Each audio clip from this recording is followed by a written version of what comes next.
참 좋으신 주님의 사랑과 주님이 주시는 평화가 오늘 오후 찬양 예배를 함께 드리는 복길교회의 모든 교우님께 가득하기를 이 시간 진심으로 소원합니다. 지난 시간에는 예루살렘에 들어간 바울이 결국에 체포되는 장면을 살펴보았습니다. 동족 유대인들을 향한 첫 번째 변론은 오히려 그들의 험한 독군셈이 되었습니다.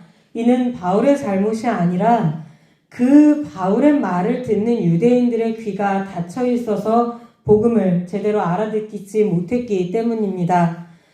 로마 시민권자라는 사실이 알려지고 나자 이제 로마군이 그를 고문하여 자백을 받아내는 일도 불가능하여졌었지요. 결국 천부장은 바울을 다음 날까지 가두어 두었다가 유대인들이 무슨 이유로 바울을 고발했는지 알고자 하여서 예루살렘의 제사장들과 공회를 모으고 바울을 다시 불러내어 신문을 시작합니다. 오늘 우리가 읽은 말씀은 이 자리에서 바울이 유대인들과 행했던 논쟁입니다. 더 정확하게는 바울과 유대인의 정치 종교 지도자들과 행한 논쟁이지요. 바울의 자신의 진실한 신앙에 관하여서 말하자 대제사장 아나니아가 바울의 옆에 있던 사람들에게 그 입을 치라 라고 말합니다. 이때 바울도 물러서지 않고 말합니다. 회칠한 담이여 하나님이 너를 치시리로다. 이 이후에 일어난 논쟁은 또 역시 격렬한 반응을 일으켜서 결국에는 로마군이 바울이 바리새인과 사두개인 사이에 바울이 끼어서 찢겨져서 사망하지 않도록 바울을 대피시켜야만 하는 상황이 벌어지고 맙니다. 우리는 오늘 우리가 읽었던 부분을 포함해서 사도행전의 뒷부분을 읽을 때 마음이 굉장히 많이 가라앉기가 쉽습니다. 왜냐하면 20장과 21장의 어떤 눈물의 이별, 그리고 박해와 고난의 예언 등이 그 이후에도 긴 그림자를 우리에게 드리우고 있고, 실제로 바울이 예루살렘에 들어가자마자 바울에게 고난과 박해가 있을 것이라고 했던 그 말씀들이 실현되기 때문입니다. 바울에게 가해지는 동족의 무차별적인 폭력은 이 장소가 다른 곳도 아닌 바로 예루살렘이었기 때문에 더 잔인하고 가혹하게 느껴질 수밖에 없었습니다. 그러나 사도행전을 읽어가는 마지막 부분을 읽는 우리의 무거운 마음과는 달리 우리의 사도 바울은 전혀 기죽지 않습니다. 그의 마음은 무거워지지도 않습니다. 사도행전 후반부의 바울은 우리가 익히 알고 있던 바로 그 사람입니다. 즉 휘어지느니 차라리 부러지는 것을 택하는 치밀하고도 저돌적인 토론가, 그리고 아주 전략적인 신학자, 우리가 익히 알고 있는 그 바울의 모습 그대로입니다. 사도행전에서 제가 그동안 여러 번 말씀을 드렸지만 바울은 그동안 다메섹 도상에서 예수님을 만나고 난 이후부터는 이렇게 말하고 행동하지 않았습니다. 사역이 오래 지속되면 될수록 바울은 사역지를 정하는 일부터 교회를 세우고 지키는 그 모든 일이 자신의 계획이나 열정대로 되지 않는다는 사실을 철저하게 배워야만 했습니다. 매 순간 성령의 역사하심에 따라 선교여행의 경로를 바꾸었습니다. 더하여 동역자들의 충고와 형제들의 도움에 의지하여서 대적자들의 공격을 피해 도망치듯 사역지를 떠나기도 했습니다. 그렇게 남겨두고 온 교회들에 대한 염려와 애끓는 마음이 언제나 바울의 마음을 사로잡고 있었습니다. 그래서 사역지를 돌아다니는 내내 바울은 그의 심령이 날마다 깨지고 부서지고 자아가 박살나는 경험을 지속적으로 해왔습니다. 그래서였을까요? 바울은 그를 대적하는 세력들로부터 이런 악담을 들었을 정도에 이르게 됩니다. 고린도후서 10장 1절에 보면 이런 말이 나옵니다. 너희를 대면하면 유순하고 떠나 있으면 너희에 대하여 담대한 나 바울 자신이 고린도후서 10장 1절에 자기 자신을 이렇게 기록하고 있습니다. 그런데 여기서 유순하다는 말은 헬라어 원문 그대로 하면 겸손하다는 뜻인데, 이 왜 겸손해지냐면 그가 초라한 신세이기 때문에, 혹은 낮은 신분의 사람이기 때문에 겸손한 겁니다. 이런 뜻의 단어입니다. 이 말은 바울에 대한 대적자들의 평가를 바울이 그대로 인용한 말입니다. 바울이 자기 스스로에 대해서 유순하다, 담대하다 이렇게 말한 것이 아니라 바울의 대적자들이 바울에 대해서 그렇게 말한 것을 바울이 그대로 인용해다 쓴 것입니다. 그러니까 바울의 대적자들이 말하기를 바울이 사람들과 함께 있으면 권위도 없고 너무 초라하게 보이기까지 한다. 바울의 대적자들이 이렇게 말했다는 것입니다. 또 같은 장 10절에는 이런 표현도 나옵니다. 그들의 말이, 그의 편지들은 무게가 있고 힘이 있으나 그가 몸으로 대할 때는 약하고 그 말도 시원하지 않다 하니. 몸으로 대한다는 말은 직접 얼굴과 얼굴을 대면해서 대한다는 말입니다. 바울이 이 고린도후서를 쓸 당시에 고린도 교회에는 여러 문제가 있었고, 그 문제들 중에는 바울의 사도직을 공격하는 대적자들이 일으키는 문제도 있었습니다.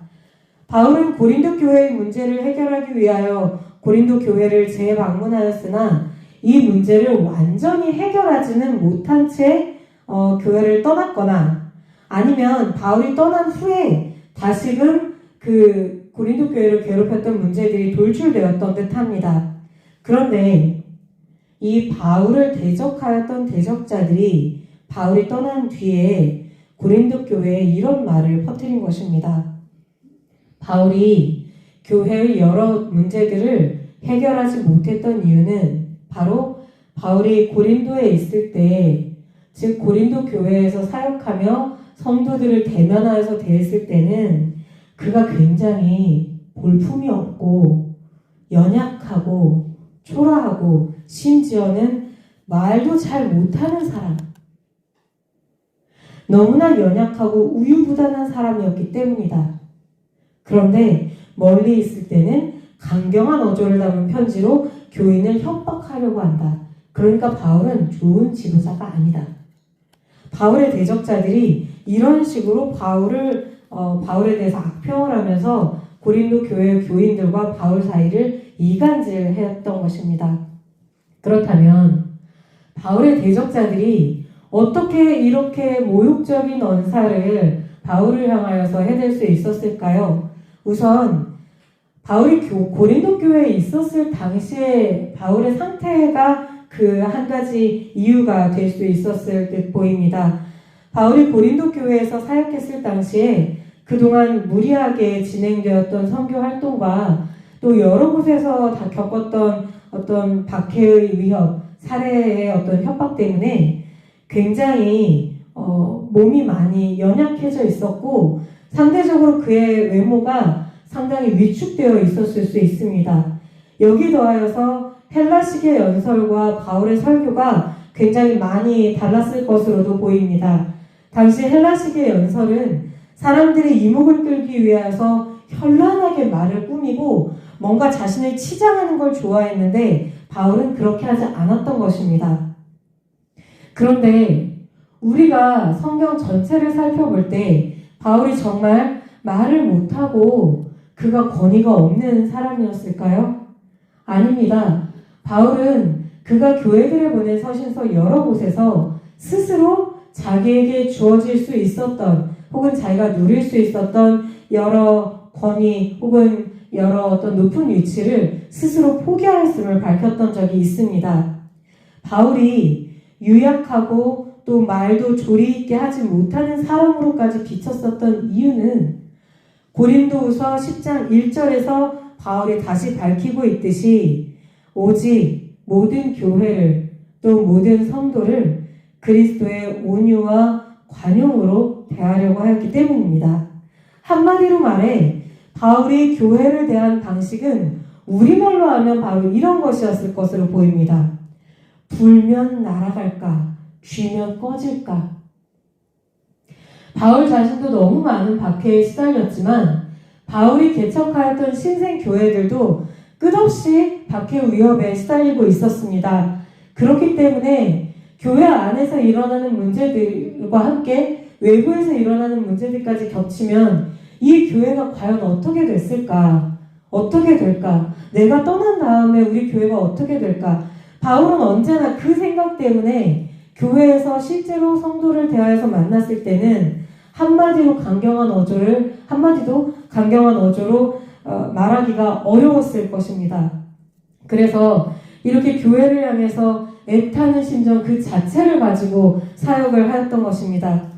그리고 이제 오늘날 성경을 전체적으로 읽는 현대의 우리는 압니다. 바로 그것이 그렇게 악담을 들으면서까지 행하였던 바울의 그 마음이 교회를 향하신 예수님의 마음이었다고 하는 사실을 말입니다. 오늘을 사는 우리 그리스도인은 하나님께서 세우신 교회와 우리 곁에 보내주신 성도에 대해서, 우리 믿음의 권속들에 대해서 바울이 가졌던 이런 마음을 가질 수 있어야 하겠습니다. 불면 날아갈까? 쥐면 꺼질까? 아까워하고 안타까워하고 사랑하고 보고 싶어하는 마음 말입니다.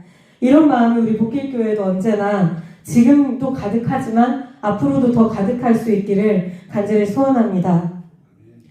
그렇게 그리스도의 온유와 관용으로 교회를 기울인 바울이 사도행전 23장에서는 굉장히 격렬하게 달라지고 있는 듯 보입니다. 대제사장을 향하여서 회칠한 무덤이라고 일갈하는 모습을 보면 또 이후에 사두개인과 바리새인 사이에 엄청난 논쟁을 야기시키는 그의 발언들을 보면 예전의 그의 모습이 다시 살아난 듯 보일 정도입니다. 바로 살기 등등한 채 다메섹을 향하여 달려가던 그때의 바울 말입니다. 그렇습니다. 사도 바울은 지금 그 어느 때보다도 활활 타오르며 자신이 반드시 치러야 할 싸움, 그리고 반드시 승리해야 하는 싸움을 행하고 있습니다. 그러나 그 싸움은 예전처럼 이 세상의 혈과 육에 대한 것이 아닙니다. 자기를 드러내기 위한 것도 아닙니다. 진리 아닌 것을 진리로 수호하기 위한 헛된 싸움도 아닙니다. 바울은 지금 세상의 지식이 아니라 하늘의 지혜와 성령께서 주시는 용기를 가지고 싸우고 있습니다. 여기 더하여 바울의 싸움은 살리려고 하는 싸움이 아닙니다. 죽이려고 하는 싸움이 아닙니다. 더 이상 바울은 예전처럼 누군가를 죽이기 위해 싸우고 있지 않습니다. 오히려 살리려고 하는 싸움을 하고 있습니다. 비록 바울의 어조가 강경하다고 하더라도 바울은 그 모든 과정을 통해 그곳에 모인 유대인 중 단 한 사람이라도 더 구원을 얻게 하고자 노력하고 있습니다. 그래서 자기를 계속해서 죽이려고 하는 동족을 향하여서 지속적으로 말할 기회를 달라 하고 더 많은 사람을 만나려고 노력하고 있는 것입니다. 그러므로 이 예루살렘에 도착해서 그의 육신은 쇠약하여 있을지라도 그의 영혼은 그 어느 때보다도 강하고 명징한 상태에서 자신의 나아갈 길을 들여다보고 있음을 우리는 알아야 합니다. 바울의 사명에서 마지막 나아갈 길이 어디입니까? 바로 로마입니다. 그 다음은 그리스도 안에서 맞이하는 부활입니다. 이렇게 예루살렘에서 어떻게 하면 내가 이 예루살렘에서 죽지 않고 순교하지 않고 로마까지 갈 수 있을까? 계속해서 그 방법을 고민하고 있었을 바울에게 마침내 성령께서 말씀하셨습니다. 담대하라. 내가 예루살렘에서 나의 일을 증언한 것 같이 로마에서도 증언하여야 하리라. 이 담대하라는 성령의 말씀을 오늘을 사는 우리도 들을 수 있어야만 합니다. 오늘날의 세상은 사람이 태어난 이상 이 땅에서 마땅히 해내야만 하는 어떤 사명이 있다는 것을 가르치지 않습니다. 양심적이고 우직하면 무시당하기 쉽고 남을 도우려고 나섰다가는 되레 위험에 처하는 것이 오늘날 우리나라의 현실입니다. 나의 선택이 어떤 결과를 불러오고 어떤 식으로 타인에게 영향을 끼치는지 헤아리고 책임감 있는 삶을 살도록 하는 교육이 참으로 이루어지기 어려운 것이 오늘 현대의 시대입니다.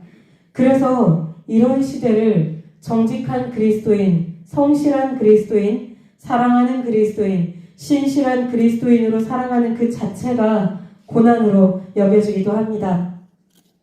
그렇기에 성령께서는 오늘 우리에게도 말씀하십니다. 담대하라, 용기를 내어라 라고 말입니다.